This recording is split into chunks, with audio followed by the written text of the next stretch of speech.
Good afternoon, folks. I'm going to give it just another minute or so for everyone to get themselves signed in, and then we'll start with a little bit of the housekeeping and get into today's webinar. So we'll just hold off for a moment or two here.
All right, I think we're good to get started here now. There may be some more people filing in, but if you've attended one of these webinars before, you'll know that they will be recorded. So even if you miss it in part or in full, it will be recorded. And if you've registered, which everyone here, of course, has, you will automatically be sent an email with a recorded version of today's webinar. So you'll always be able to refer back to that. But of course, I'll direct you to lots of other help material as well. A couple of other housekeeping items. I suppose I did just mention it is being recorded, so that's an item in and of itself. There is no audio for those of you who are attending today's webinar, but there is a chat program, and I'm going to be keeping an eye on the chat program. I'll either answer questions as they come up, or they'll be answered kind of later on in the webinar if I know I'm going to be tackling that particular issue. And any remaining questions that you may have, you can reach out to our support team kind of anytime. They're available Monday to Friday, 8 to 8 over live chat or phone. And then, of course, you can send in email cases at any time. Goal Line support email address is goallinesupport@stacksports.com. So that is a bit of my housekeeping there. And so today's webinar is all about preparing for play in a new season. So depending on what sport you are, you're probably raring to go to get ready for your new season. And there's a few little tasks in Goal Line that you're going to want to do to prepare your organization to be ready for that upcoming season. So there's a few things, as you would have seen in the kind of agenda. We're going to be talking about how do we manage our season and schedule settings so that they're ready for the upcoming year. We're going to take a look at what do I need to do to prepare a registration form for this year, specifically for those who used it last year. And then we're going to talk about getting your games and practices into the system through a couple of the different ways that are available. We'll also review our team attendance tool and how you can configure team attendance to be an automatic feature there. And we'll take a brief look at now that you've got your season underway, how are you going to go about doing some of that communication?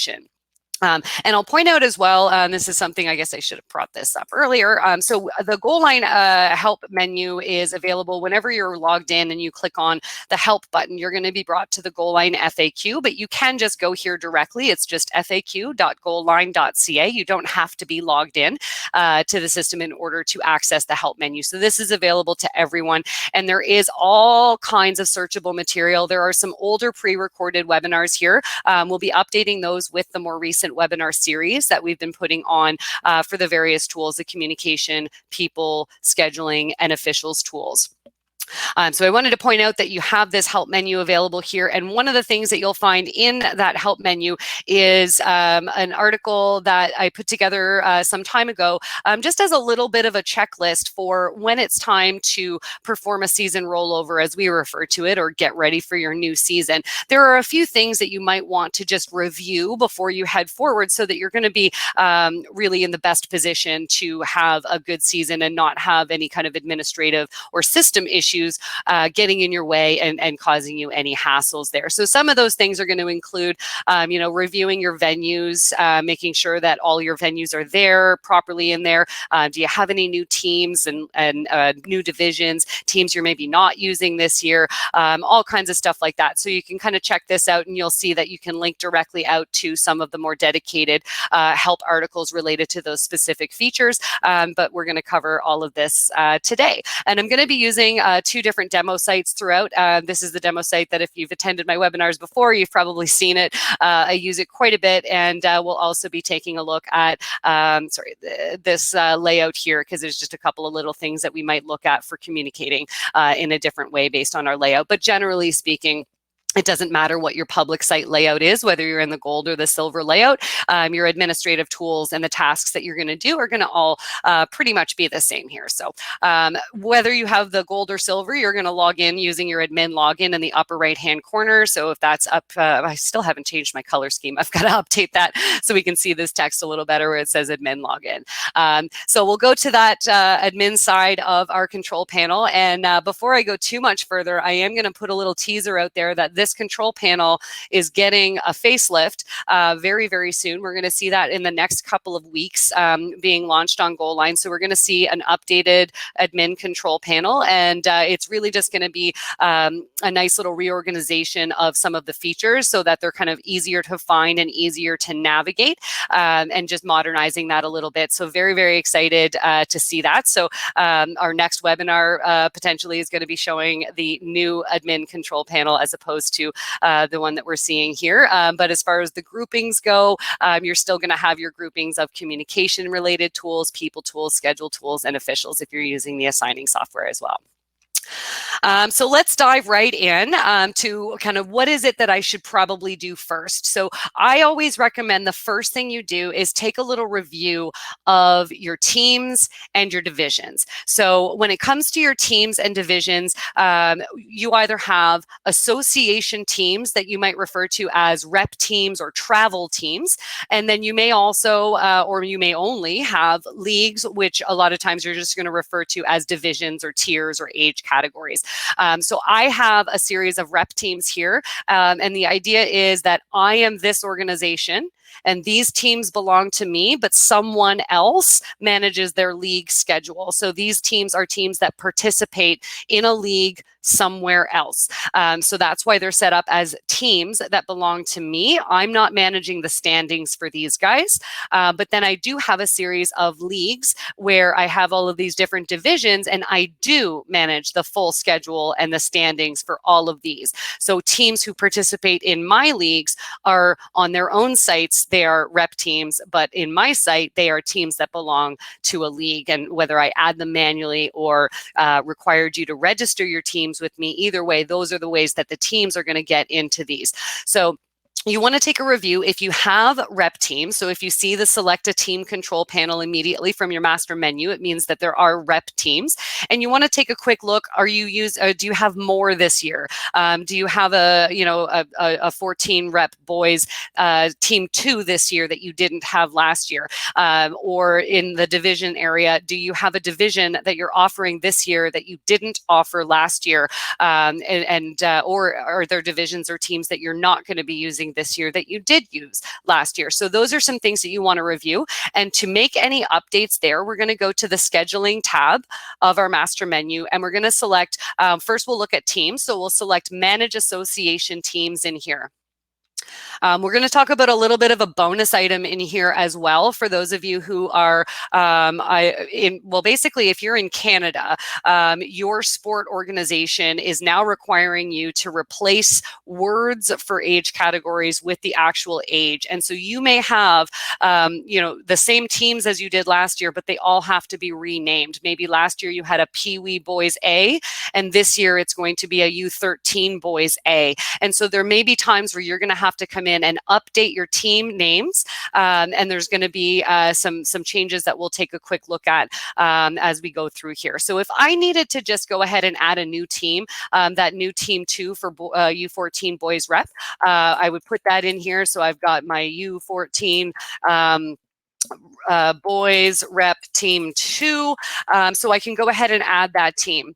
One of the things that's always important to consider in Goal Line is we want to help you with your scheduling and your conflicts later on by having the proper setup of your team. If I'm saying this is team 2, they probably play in the same division as the other one. And I want to make sure that the system's going to allow them to share those schedule details without having any conflicts, because at some point during that league schedule, it's very likely these two teams will play against each other. And we need to make sure that we can properly schedule that without any scheduling conflicts for the venue, but also without missing it being on one of those team schedules. So I'm going to use the setting here that says, will this team be playing against another team in my own association? So in this case, yes, they will. And I open the drop down and it gives me my options. So they're going to be playing against the U14 rep boys. So as soon as I select that, you'll notice that it's going to pre-select the rest of those options for me. I'll just make a quick note here. I have a multi-sport demo site, which means when I add leagues and teams, it's also asking me what sport are they. If you're only hockey or you're only soccer or only basketball and so on, that sport is assumed. So you may not see this option right here. So don't worry if you don't see the sport item there. And then I can choose whether or not I want them to go into their own new menu group, which is the menu groupings that we see over here, or if I want to place them into one of the existing ones. And in this case, it makes sense that I would select to put them in the same menu group as the other team that they're going to play against. So this is really all I need to do to go ahead and create that new team. So now let's sort of pretend for a moment. I'm just going to click to go back into there. Let's pretend that I had a team 2 last year, and this year we don't have enough kids signed up, which is probably going to be a reality for a lot of sport organizations in the next couple of seasons, is just not having the same level of participation as you had in the past. And that's both a factor of, people being less comfortable, but also, having restrictions on the number of participants that can be, in a group activity together. And so you may be forced to have less teams than usual. And so you can choose to just go ahead and hide any teams that you're not going to use this year. You don't have to delete them entirely. If I look down here, I have a U9 boys A team it's not currently in my menu. So it's not showing up on the public site. And when we look in my team control panel, it tucks itself right down at the very bottom of my list. So I have it in the system. Its history will still be retained. But this year for the 2020 season, we're not going to be using that team. So we've gone ahead and hidden it. If I do need to restore it when I'm ready to bring that back and say, hey, we've got enough now, we can go ahead and add that team back, then I'll click on restore to menu. And then if I need to, I can select where I need to place it by editing that team and placing it in the correct menu grouping. So this is how I'm going to make my team adjustments. And I just want to make sure that what I see in my team listing in the available menu groups, that all of the teams I need are there and any of the teams I don't need are not there. You can absolutely delete teams if you need to, and if you know you'll never ever use them again, you certainly can. And the Goal Line support team would be able to, as you can see here, we would be able to restore a team if you accidentally deleted it and you didn't really want it to be deleted. So you can always reach out to support for that. So that's how we're going to manage our association teams as the season progresses. We just want to make sure that everybody's in there. And I am doing this before I do my managed seasons and schedules bit. So if all I have is rep teams, then I'm done here and I'll just move on to managed seasons. But let's talk about when you are the division or if you have house leagues that also need to be managed. So we'll click on manage leagues, and this is going to be almost exactly the same thing, where if I have a new division to add, I'm going to go ahead and add that new division here. Again, my sport being multi-sport makes me select that. And then everything else is really just exactly the same, where you're adding a division and you're choosing where in your menu should that new division be displayed. If you have divisions that you won't be offering, exactly the same way as with our association teams, we can just choose to go ahead and hide them. And then if you did have them hidden, you could restore them to the menu the same way as we could with our teams. This is also an area where if you're a league and you need to make those updates, and actually I definitely have quite a few that need to be updated on my demo site, because major midget or peewee and bantam, these are no longer the terms being used in Canada for these age groups. So we're going to be changing peewee over to U13 and I believe major midget might be U16. I would have to double check on that. But whatever those new labels are, you can come in here and you can make those edits. So let's do Pee Wee AAA because I know that's U13. So if I edit my Pee Wee League, what happens is it brings it over to the right-hand side, or sorry, left-hand side of the screen, and I can go ahead and just change the name. So when I go to change the name, here I have my league name. So I'm going to change that to be U13 AAA. It's still hockey. I still want it in my hockey menu group. This age group that's behind the scenes here is not super relevant, but if you really wanted to make sure that that was nice and accurate, you can open this drop down and you can update it to say this is actually U13. You should find an appropriate age group that is applicable to any and all of your age divisions. And if it's not, then there are options that just say basically youth or senior or school age, elementary, and things like that. So there are lots of different options that are available in here to select from to make sure that you have the appropriate age group. So that's an edit that I do need to make to my hockey divisions because they're using the old terminology and we're no longer using that. So I would just go ahead and save that by clicking to edit my league. If I have more changes that I need to do, which obviously I do, but I'm not gonna do those for you now, but you can see how quick and easy that is. I'm just gonna select to edit it, make the change to the title. If I want to, I can change this age group name over here, and that's going to update that and reflect it everywhere else that we see it. We're gonna see that immediately in our, wherever I put it in our menu groupings there. So we'll see all of those leagues. So, so with our menu groups here, if you did want to change them around, you can reorder things as well. So you can order things within a menu group, and you can also reorder all of the groups together so you can have them in a different order, whatever makes the most sense to you.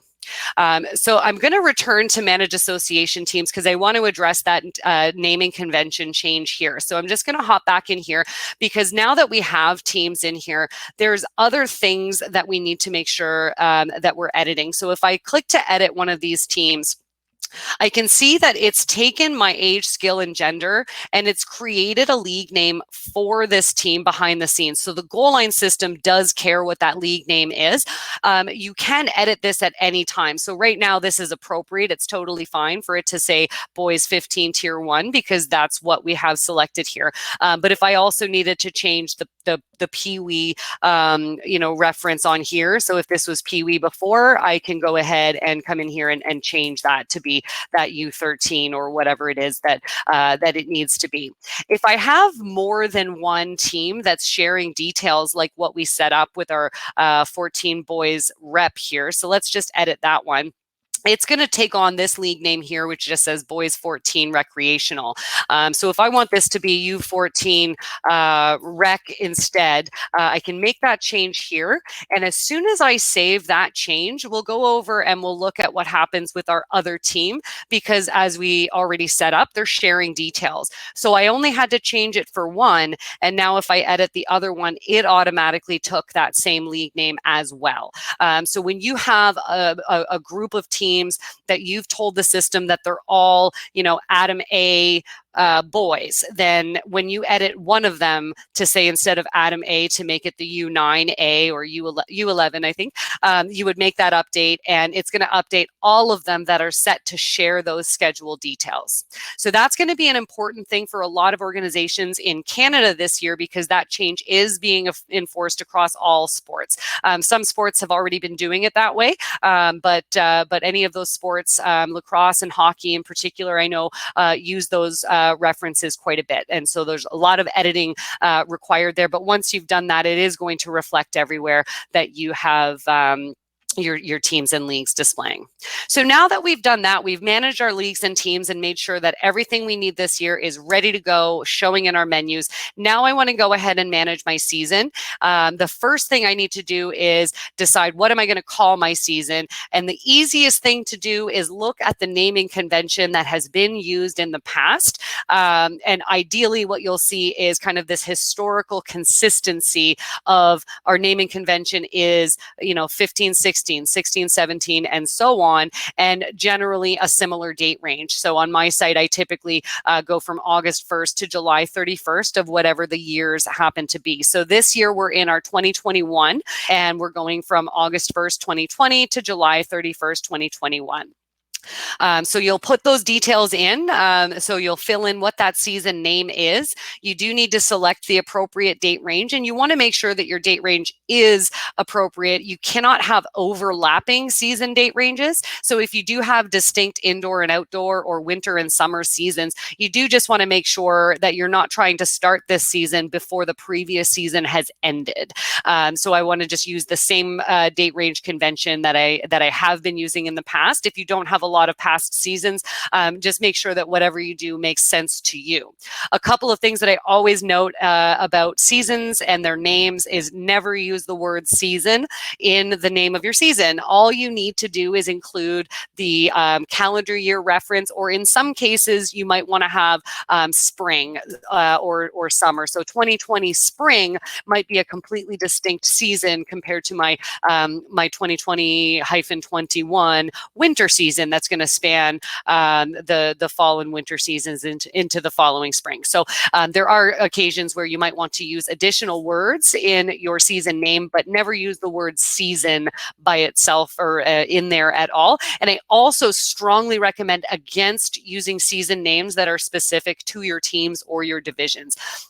The way the goal line system kind of puts all of this together is we know that you are this organization, and we know that these are all of your leagues and teams. And so you don't need to reference your own organization in your season.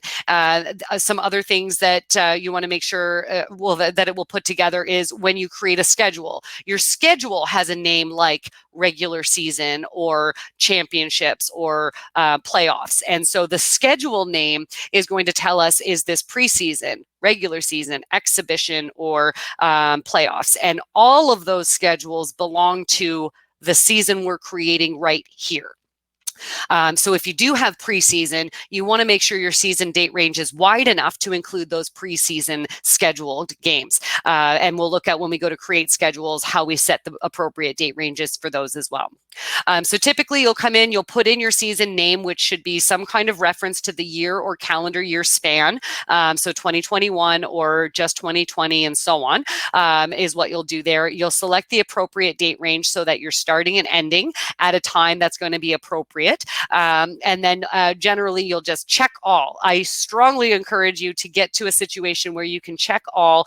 Worst case scenario, if you do have some divisions that have a very distinct different season, then maybe you do this in an iteration and you say, I'm going to do all of these guys right now, but I'm not going to do these guys just yet because they have a very different season. These are my rep team divisions. And so maybe I don't want to apply my season there yet. And so I can just select some of them. But using check all is going to be the easiest way for you to start coming up with this consistency from year to year that's really easy to follow up on. The next settings to really consider are the optional settings. And I know in all my scheduling webinars, I go through this in quite detail, but I just want to make sure that we all understand the way that these optional settings will work versus the default. So the default behavior is all of these leagues and teams, let's assume there are teams and rosters in those divisions, and these rep teams have rosters. When I go to click create seasons, it's going to archive my previous season schedules. It'll all still be available and visible on the public side of the site for everyone to review historically. But those schedules will become archived in my admin control panel, so I don't have to see them and kind of have them in my face. The players and coaches that are assigned to all of the teams in any of the divisions or rep teams that I've selected here will be released from their teams. So there will be nobody assigned to any of the teams. For a youth organization, minor hockey or minor soccer, that's fine. Usually that's exactly what you want to happen, because those players are going to re-register in the next season. They're going to probably go to evaluations or tryouts or be drafted onto teams. And so you're reforming your rosters each year, but your teams and your divisions stay where they are. Everyone gets dropped off and released from those teams so they can be reassigned through whatever method you're going to do that in your upcoming season. Some organizations don't want to do that. So if you're an adult organization, for example, a lot of times adult teams don't change that much from season to season. So if that's the case, you could choose to keep your rosters the same. So that just changes that default behavior. Your schedule stuff still archives as described, but your rosters actually stay the same. And you can go in and just make the individual updates that are required for managing your rosters from season to season. So if there's 18 people on a team, and next year it's 17 of the same people, one person dropped out and one person's new, then you can make that one adjustment as opposed to having to drop the whole roster and reassign everybody. So there's different use cases though. I do usually recommend that if you are going to use team registration for rostering, then you want to make sure that you do allow those players to be released. And then you'll also want to think about the next optional setting, which is to remove the previous active seasons teams from the system. If you do require registered teams every year, so tournaments almost exclusively always will want new team registrations every year. And in that case, you want to remove the previous active seasons teams from the system. It doesn't remove the division. And it doesn't remove the historical schedules or anything like that related to those teams. So I could still go back to the 2017 season and check out what things looked like on the regular season schedule of 2017. But it does dump the teams out of the system so they no longer exist for now on the back end. And I'm able to go in and start taking new registrations based on my team registration form or whatever other method I'm doing to get teams into the system. So those are the optional settings. So you do want to consider what makes sense for you. And then once you've got that down, you'll go ahead and click create seasons. And that's going to apply that new season to everybody. As you can see, I've already done it for this year. So I'm not going to click that button here today, but that's the next thing you do is just click go ahead, create seasons. And that's going to apply that 2021 season. It will become the new active season for everyone you've applied it to, and the previous seasons will kind of gray themselves out like we see here because they're not active anymore. I can always go back and edit them and make them active if I need to, if I want to do some schedule corrections or stats corrections or things like that in historical years. I can always go in and do that. The next step of getting your season ready is managing your schedule. A lot of rep teams or associations that don't manage their own schedules will often say, well, why do I have to do that? Because I don't have the schedule yet. Using managed schedules is where we go to create the placeholder schedule that is required by the goal line system for the system to recognize it as active. You'll probably hear through it a lot of the tutorial videos that all leagues and teams must have an active season and schedule. Without an active season and schedule, you're not always able to assign players to teams or assign coaches, and you cannot assign practices or games to anybody if they don't have an active season and schedule. Generally, the first schedule you'll want to come in and add is going to be the one that you'll call regular season, because whether you're a rep team or you're managing your own league, regular season is a big part of that. I already do have a regular season schedule here, so I'm going to go call this one, actually, let's call this one preseason, so we can have a preseason schedule on here. So I'll just call that preseason. Because I do have leagues and teams, I have to tell the system what type of schedule this is. So I'm going to select standings, preseason, regular season, exhibition schedules. Those are all standing style schedules. On an association where you don't manage your own leagues, we just make that assumption that they are all standing style schedules. The alternative would be that if you are creating a playoff schedule, that you want to select the playoff bracket style, because that gives you those options to feed it off of results from a round robin or a regular season schedule. So the schedule name I'm putting here is going to be preseason, and I want everyone to get it. I want everyone to have a preseason schedule in the 2021 season. Notice how the season is already added here. So if I had named my season 2021 season, it would say 2021 season, and we don't need that here. So that's one of the ways we can see why that naming convention is kind of important.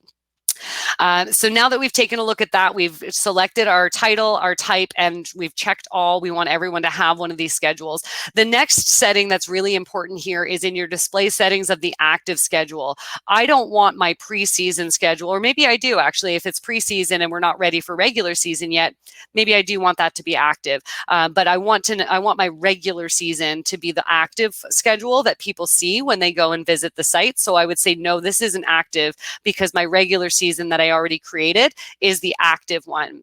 I can always make choices, though, whether or not I want them to be published and available for people to see on the public side of the site. I can choose whether or not it's published and whether or not the standings page for this schedule is also published. And there's use cases for maybe not wanting that to happen. If your schedules are being worked out and you're not ready for them to be on the site yet, you don't want some of those go-getters to go on your site, every single day and see, oh, there's a game up here, and add it to their calendar, and then, find out that maybe it got changed later on, or wasn't the final schedule. So you can always select that you don't want it to be published for now, and you can come back in and edit that schedule later to make it active. Your other settings when it comes to creating schedules, there's all kinds of display settings and point settings that you may need to review just to make sure that they're still accurate. But once you create your schedules, you can set your details to be the default by using this option down at the bottom. Make this the default. So every single thing except for the title and the date range is going to be exactly the same every time. So we've got a default here that we have 3 15-minute periods as opposed to 3 20-minute periods, or 3 10s, or whatever it happens to be. So these default values are what I've selected, and they're just going to persist, and I can make individual changes if I need to. My start and end date of my schedule is also something I want to be, careful with. If we're doing a preseason schedule and I want to make sure that you don't schedule games into the actual season, then maybe I want to set my date range. I started it. There we go. I can start my season, my preseason schedule there, and then go say you can't schedule anything on this schedule past November 30th, because then we'll be in regular season, for example. So I would set my season date or my schedule date range so that you can't schedule games outside of this date range. And when you're ready, you'll create your schedule, and that's going to apply that schedule to everyone who has the active season, being the 2021 season right now. So that will go ahead and add itself. If you have other schedules, so other examples of schedules that often get added at the beginning is exhibition schedules. If you want to have a place for an exhibition game to be scheduled so that it's not accidentally included in what are listed as your regular season games, you may want to create a regular season, an exhibition schedule in addition to your regular season. So here now we can see we've got two schedules going on in each of our divisions for our regular season and our preseason. So I'm going to go through and make sure that everyone's got the schedules that they need and the details that they do need on those. And so I think that covers, let me just look at my notes here, make sure I covered everything. Yeah, so that's really it when it comes to schedules. So that managed seasons and schedules, I know I talked through it, so it took quite a bit, but really when you come in, once you know your teams and leagues are accurate by just reviewing what you see here, your managed seasons task is just 2021, date range, check all, optional settings, and then go. And so that really is just a couple of minutes. Managing your schedule, same thing. It's just a couple of minutes to go through and add that regular season, exhibition, potentially preseason if you need it. If you're a tournament, rather than regular season, go ahead and use round robin. Or pool play, or whatever you're used to using as the titles for your schedules. So now all of our leagues and teams are ready to start doing stuff with, but there's some other things between seasons that I may need to consider. So we are going to look at how do I get games and practices in, but before we do that, I want to take a quick look at my venues just to make sure that my venues are all accurate. I'm not sure if anybody is lucky enough to live in an area that has new rinks and new sports facilities being put up, but if that's the case, then you need to make sure that they're included in your venue listing so that when you create a game or practice, you're able to select the appropriate venue.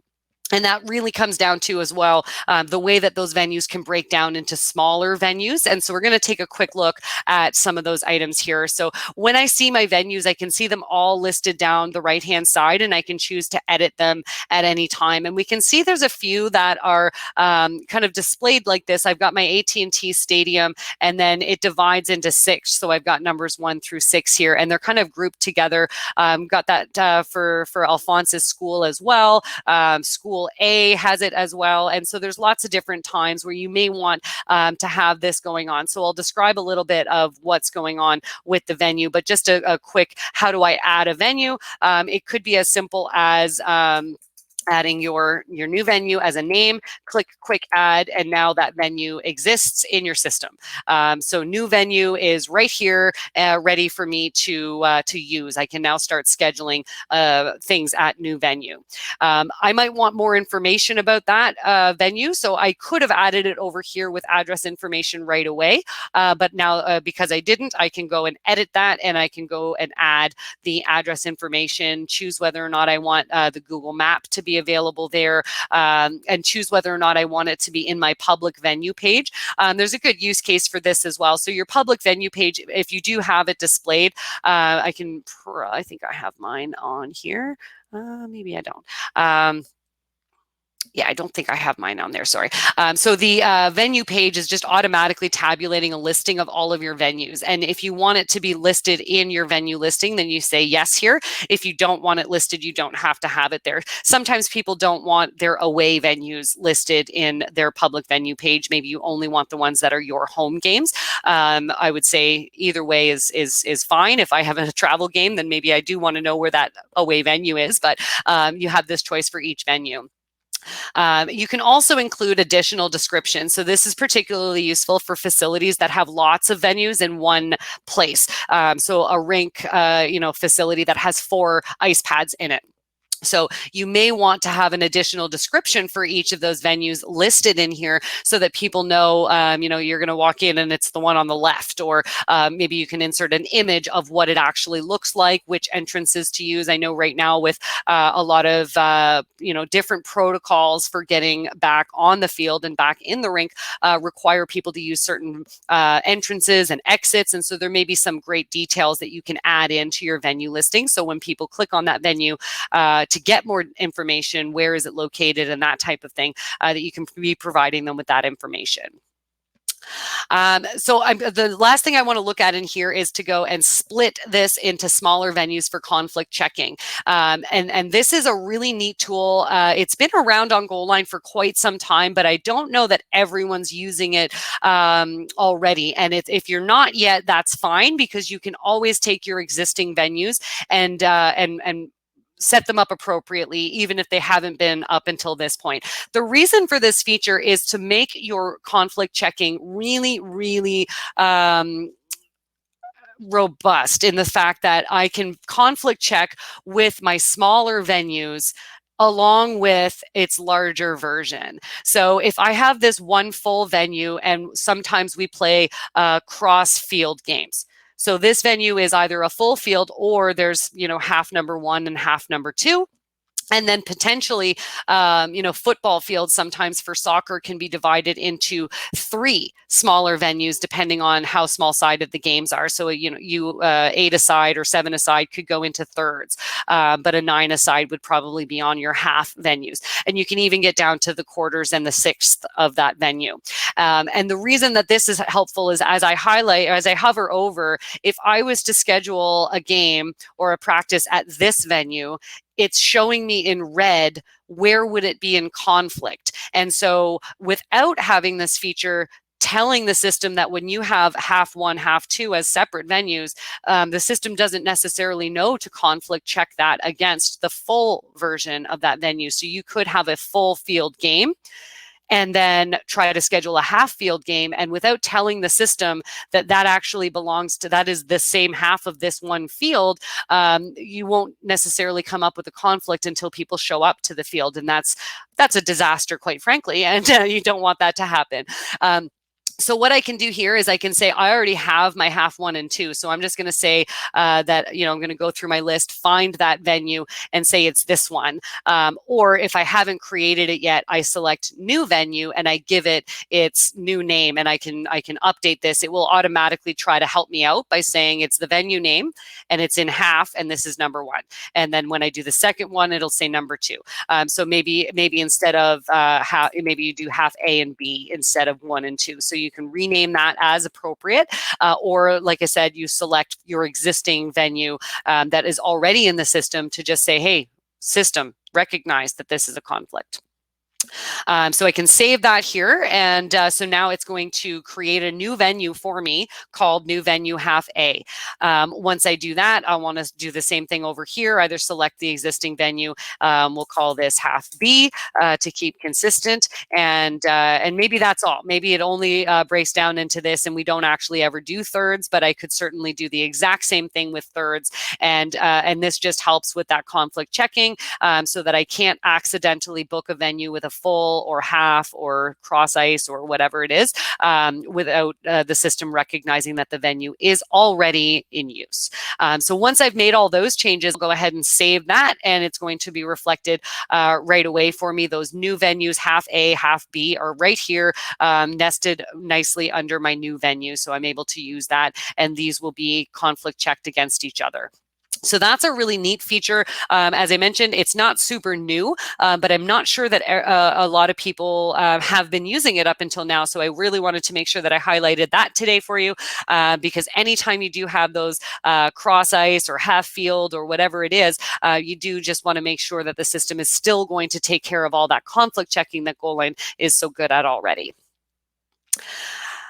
The next thing we'll take a look at is going to be to prepare registration forms. So I'm going to, we're not going to go in detail with registration, but we're going to take a look at how do I get my forms ready for next year. My assumption on this is that you've been using registration. If you haven't been using registration, you're still going to kind of follow similar steps here, but you will be starting from scratch as opposed to what we're going to do here, which is to copy our forms. So if I am registering individuals like players or coaches, I would use individual registration forms. I can also use team registration forms. So for leagues and for tournaments that you have an entire team registering with you with or without a roster, you'll use team registration forms. I'm going to hop into team first. So we'll go in here. If you've got a team form that you've used in the past, you're going to see it listed here. I've got these unpublished ones. Some of them are pretty old. I can probably just archive them to get them out of my list, or I can go ahead and just copy and archive as I go. So I've got a fall kickoff tournament that we did in 2019. So now I want to get that ready for 2020. So I'm going to select to copy and archive my form. When I do this, it's going to ask me, what is it that I want to do? I want to create a copy of this form, and it's going to say new form name is whatever my old name was, -copy. So I don't need to leave that there. I can just say we're going to make it the fall kickoff. Oh, too many 20s. Fall kickoff tournament 2020 is going to be my new form name, and it's going to just make a straight up copy. So my 19 form is not going anywhere. Alternatively, I could choose to copy and archive because arguably I no longer need my 2019 form. The data is not going to be archived. The data is still going to exist, but my 2019 form is no longer required. I can just go ahead and archive it. If it was just fall 2020, or sorry, fall kickoff tournament, I would want to go in and say this was for 2019. So that that year is referenced in there. But say, for example, I don't want my new form to have the year in it. Maybe I just want it to be simple. Fall kickoff tournament is my fall kickoff tournament. And so the form name doesn't have to include the year. So I could do all kinds of things like that. So I can keep it like this. Further, I could just go ahead and archive it. I don't have to make a copy of it. I could just archive it. All it's going to do is going to take it out of your list. You're no longer going to see the form in your list. But again, the details are all still going to be there as far as past registrations and the transaction information related to that form. The last option in here, I strongly recommend you don't select, which is permanently deleting. Permanently deleting a form does permanently delete it, including all of the data associated with it. So you will never be able to report on that form ever. And so if you did use it as just a test, that it never went live, no one ever really used it, you could permanently delete a form, but it's really recommended that you use the archive function more than permanently deleting, just so that you never lose any of that data. So we're going to select the copy and archive option here. I don't want to see this old form in my list anymore, so I'll go ahead and submit that I'm going to copy and archive that form, and then it's going to take me in to edit my new form. So if it's now called Fall Kickoff Tournament, and now I can go through and edit it, but it is an exact copy aside from the expiration date, which will be a year from today, of the form as it was. So anything that's date sensitive is what I need to go through and adjust. This form expiry date is a good example. The tournament's going to be in November, so I'm not going to need registration to be available until 2021. I can come back and say, we'll close this on November 5th, so that no registrations can occur after that. Everything else that you'll do, you'll just, like I said, review any of the date sensitive information on when this event is going to be happening, and anything else related to, priority registration, opening and closing dates, as well as your division options that you're going to be selecting there. It's really important to do things in at least partially in the order that I'm showing you today. Your managed seasons and schedules must be completed before you can go ahead and open a team registration form to your divisions. So before I can make a team form available to my major midget or my bantam AAAs, I have to make sure that they have an active season or schedule. Otherwise, we can't accept teams into them. So I would select whichever ones I want here, and then I go and just make my changes. Another date sensitive piece here is the roster lock. I don't want the rosters to be locked right away, so we can adjust that, and we'll say the roster lock date is going to be in that November 10th timeframe if our event is going to happen shortly after that. Your payment options and everything, again, will be the same as what you would have seen previously. So if there's any differences in that, you'll go ahead and make those adjustments. As you proceed through the different steps, though, on step 2, for example, this is where we collect the person information, so the coaches and the players. Typically, there's not much in the way of date-sensitive information on step 2 of a registration form, but if you do have requirements there, you might want to review that. Your payments and program types, again, not a lot of date sensitivity here, but your prices may have adjusted. So I might want to adjust my price. And the only date sensitive piece in here is that you do have age restrictions that you could be imposing. And so a Pee Wee AAA team may have to have players that are born between this date range. And of course, that date range is different this year than it was last year, because it's going to roll by a year. And so I do, these don't roll forward or backwards automatically at all. And so if you do have date restrictions on the birth year ranges that you allow, you'll want to make that age restriction adjustment. If you did need to change your price, you can go ahead and change that here. And when you save your changes, that's going to update that, and you would just repeat that as needed. Your policies and consent may also have date-sensitive information. If your waiver language is written with the year somewhere in it, you may want to update your waiver information. If you're using a link to a waiver or just a series of the letter A like I am, maybe you don't have to do that, as long as you keep wherever that waiver link is still up to date. And then, of course, adjust your consent options as you see fit, but those will be copied from the previous year. Your step 5 is your confirmation emails. So confirmation that I received your registration, confirmation that you've been accepted. These often do have date sensitive information if you've added a lot of information to that confirmation email. So just keep that in mind as well, that you may need to adjust. Maybe you have a new registrar this year, so you don't want the email address to be the same this year as last year. Maybe you have some date sensitive information or new policy information that you want to highlight in the confirmation. So you'll go ahead and make those adjustments there. So that's adjusting our team registration forms. And once I've made those date sensitive adjustments, I can preview and publish my form and make it available to everybody as we see fit. I'm not going to log in there to do that. Sorry. So our team form is now kind of good to go. I can click to publish that whenever I'm ready for that to be made available. So I would do that to any form that I need to make adjustments to. And then if I go ahead to our people again, we're just going to look at the same process for individual registration forms. And it really is the same process. So we have the same exact copy and archive option that's available here. So let me look at my 2019 player. So I can copy and archive my 2019 player registration form. I can just make a copy, or I can archive it here as well. So let's call this 2020 player registration, get rid of the word copy, and submit. And now I'm going to have a brand new form called 2020 player registration. It's going to have all the exact same settings as what we had in the previous form. And so I'm going to do exactly the same thing here and just go through and make any adjustments based on that date sensitive information, any information that I need to collect this year that I didn't have to collect last year. Maybe we're going to add some questions to the parent profile, or maybe we're going to require a file upload this year that we didn't require last year. So little things like that, you might want to go through and make changes.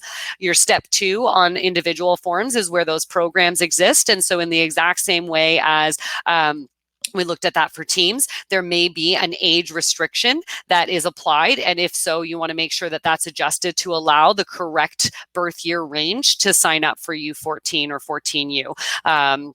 Depending on how you have those named. And again, adjust your prices as you need to. If you do happen to have installment plans set up on your individual registration forms, so that would be, I can see here that I have one. I know that it's active here. So if I edit this, you would not have the ability to edit your installment plans. So if you do want to use installments, you are still going to go through the same process here of copy and archive the form, get ready any full payment options that don't have payment plans involved, and then you're going to contact the support team to let us know what your installments are, so that we can get them configured and ready to go with obviously the new due dates that we're going to want in the system for those upcoming payments. So those adjustments within your programs are just what you want to review there. Same thing goes with any products or discounts that you have set up. If I take a look here at a product option, one thing that I can do is I can hide something until or after a certain date. And if I've done that, then I want to make sure that I come in and make that adjustment so that it's hidden until the appropriate time and hidden after the appropriate time for this year based on what my deadlines are and things like that. Setting things like mandatory late fees is usually how we see that, is a mandatory late fee that's hidden until, November 1st. And then it's going to apply automatically to whatever programs I tell it to. So that's another area on your individual forms that you may want to review for any date sensitive information. Step 3 is the same policy step as we saw on team forms. So again, just double check that there's nothing date sensitive in there. Your payment options, again, how are you offering payment? If you have moved from PayPal to StackPay, you want to make sure that StackPay is what's selected on your new registration form, so you're not collecting those payments through PayPal.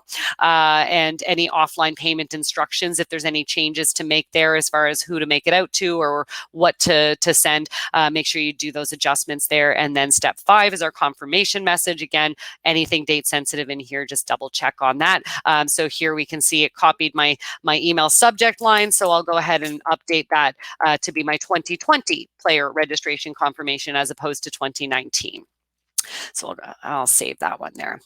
So that covers preparation of our registration forms for a new season. If you haven't done registration in the past and you're starting from scratch, we do have previously recorded webinars on the registration process of building a form from scratch. And there's also some great material in the help menu. So just take a look at building an individual or a team registration form, whichever one you need.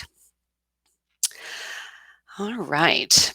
The last thing I'll mention related to registration is that even if you're not using registration, but you happen to be using the officials tools, there is a setting in an officials profile that is an expiration date. And so your officials, you may have set an expiration date so that they expire and can no longer log in after a certain date. If you've done that, then you want to make sure that you update the expiration date of newly registered officials. And if you're not using GoalLines registration, then you do want to do that manually. Typically, that's going to be done through an import of your officials. And so with that import, there's a sample import file that you can download from here. And then you would just add a column for what's the expiration date that you're going to use in that file. So if you do happen to be using officials, another season update that you want to double check on is your registered officials and what their expiration dates are. If someone reaches out and says, I can't log in at all, it won't let me log in, what's going on?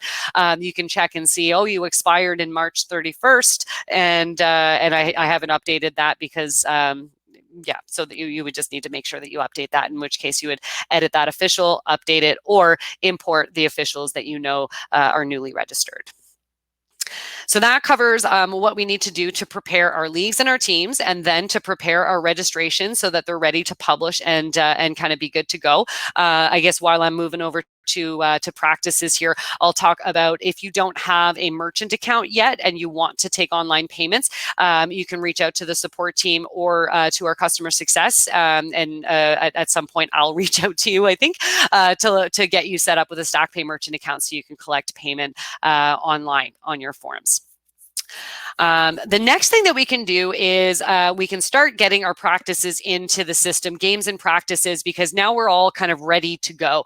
And as we get prepared, usually what we find is that your organization, you have an arrangement with your region or your municipality to get an allotment of venues that you're going to use to then spread across your teams for their games and their practices, like home games you have to schedule and regularly scheduled team practices. So if you get kind of that big chunk of venue time from your city or wherever, and you want to go and control the practices so that everyone's got their practices set up for the season, you can do that by going to add, edit, delete practices from the master menu, and you can set up a practice for every single one of your teams.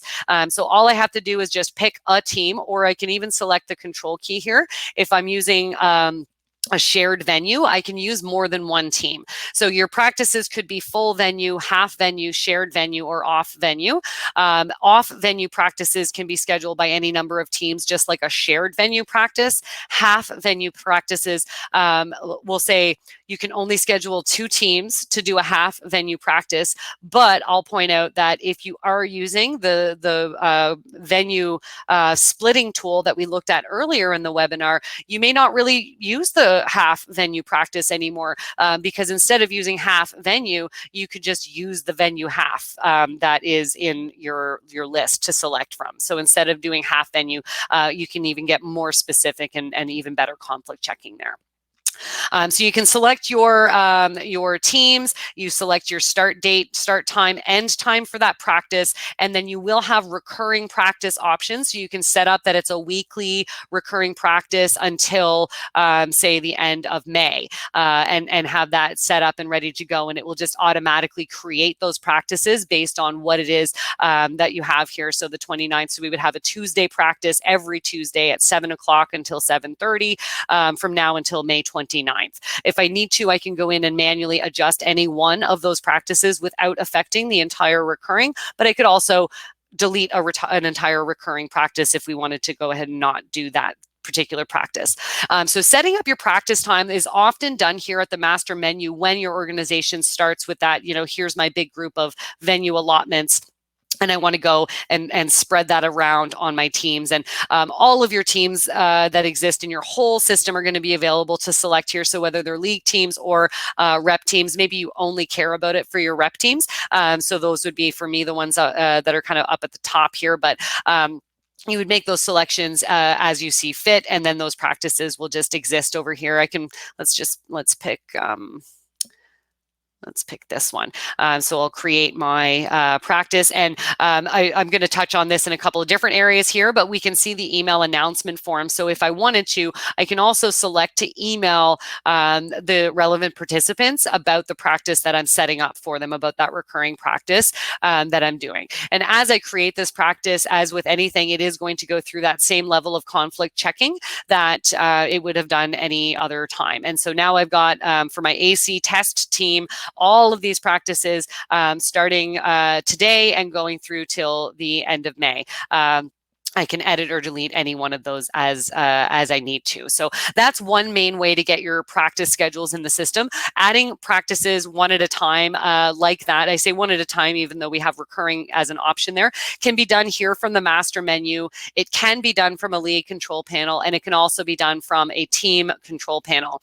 And your organization is going to have choices when you create website administrators as to whether or not someone at the team or league level has permission to do that, to manage their practices. What I often see is that associations and clubs don't give access to editing practices to their team coaches or managers, because that venue time is closely guarded by the association. So if that sounds like you, then I would go ahead and add those practices initially yourself, and then make any of those individual adjustments as needed. You can do the exact same thing with games one at a time. Of course, we can't do a recurring game, but you can do the same thing from the master menu, adding a game. It's just going to ask me, what division is this for? And I can pick from any of my divisions. Then it will ask me, what schedule is it for? Or I can go directly to a league menu or a team menu and start creating games one at a time as well. I would say that one of the most popular methods for schedules to get into the system on Goal Line is using the upload schedule file. For clubs in particular, that's very, very popular, because oftentimes you're just given a schedule from your league. And if they give that to you in a spreadsheet, you're already halfway there for getting it ready, or more than halfway to get it ready for an upload. If you click on upload schedule file, you will find that there are some samples available here. Really, the key is that it has to have some certain specific information in it. I'm just going to pull over here from my other screen a schedule upload file that I have available here. And so the important stuff is going to be obviously your date and your start time. With end time, it can either be an end time formatted this way, or it could be duration. So instead of end time being an hour later, I can just say 60 minutes. If that's the case, I wouldn't use this column. I would get rid of this column to use this one instead. So it's up to you which one you choose to use. Your team information obviously is required, as long as one of the teams, so if you're a club and you're uploading your rep team schedules, as long as your team is one of the teams, you're going to be able to add TBA to the other team. So if you don't know, excuse me, who you're playing against, you could say Purple Monkey Dishwasher is going to play TBA.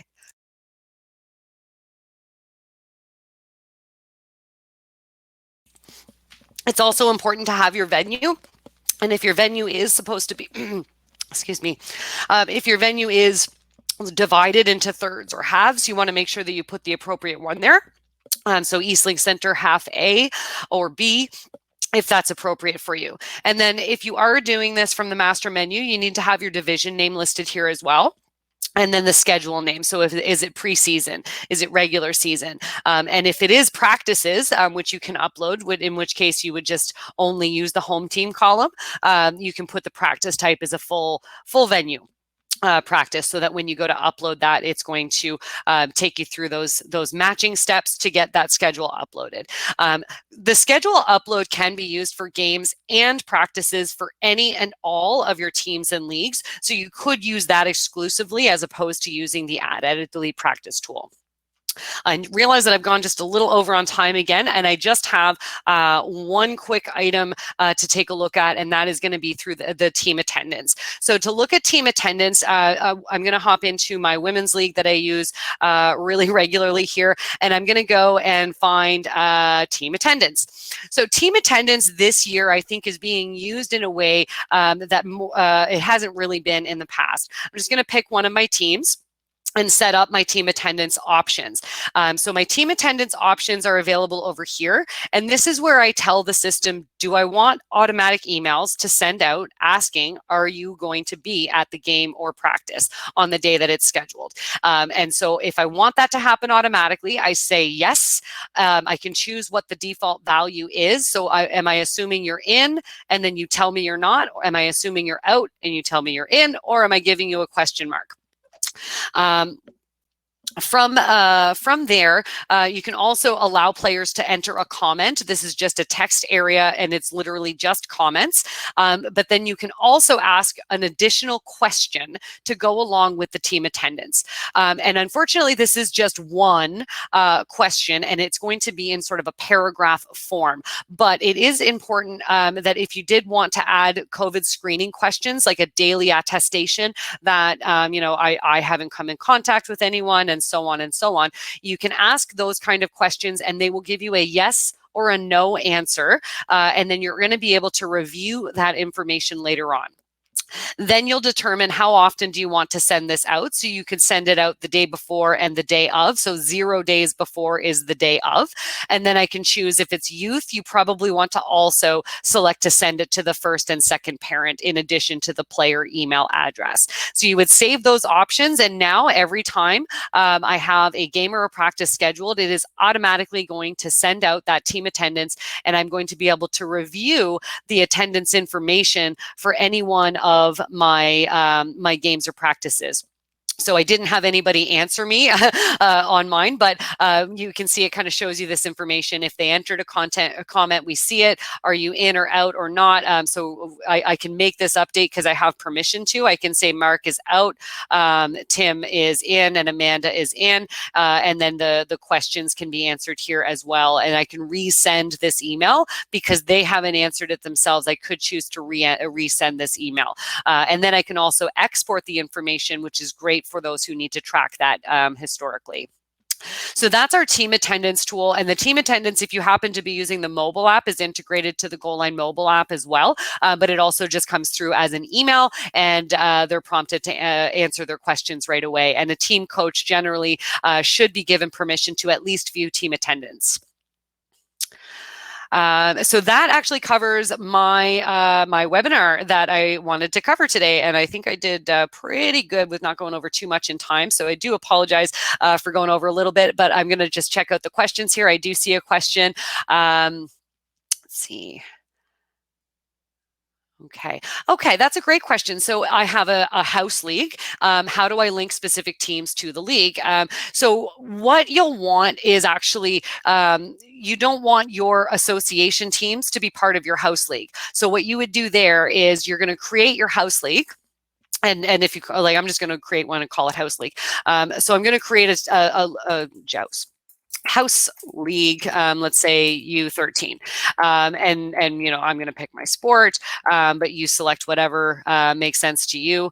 So we'll select that, and this is U13, and it's house league, so that means it's recreational. So I'm going to select the recreational option, or actually house is there as well, and if it's co-ed and whatnot. So I'll select those options, and then I'm going to add the teams that are going to play in that league. I'm going to add them to the league menu. So I haven't created the season or schedule yet, and just for the sake of time, I'll go into new league, because new league has an active schedule, but teams haven't been added to it. Imagine that. So I can click right here to say go to add, edit, delete teams, but I can also get to that same feature by going to league admin, which I can scroll down to, and I select manage teams. So how many house league teams do I have this year? I have 4. I'm going to say 4 teams, and I'm going to go in and call, give my teams their names and enter those. So now my house league teams for my new league are right here, and I'm able to go ahead and schedule those. And when I go to create schedules for practices, I have the ability to create those now from that master menu. As long as I have an active season and schedule, practices are available for me to select from the schedules here, add, edit, delete practices, and I can choose from any of those 4 teams that I just created, or I can go back out to the master menu and find them there as well.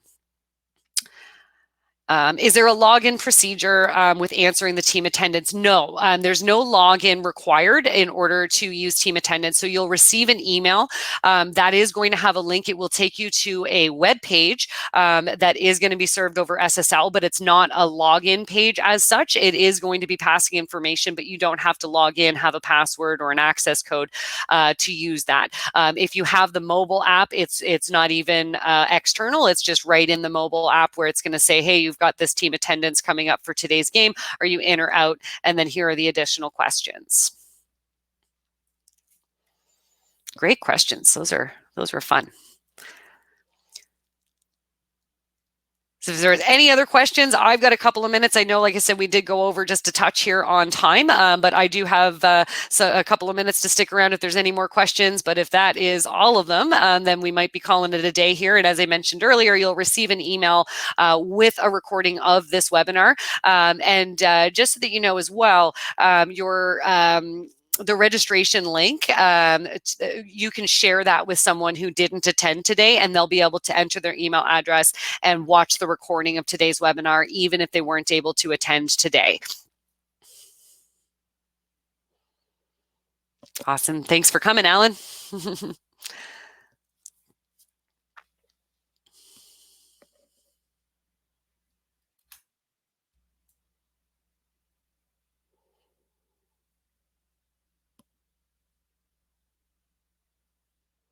Well, thanks so much, guys.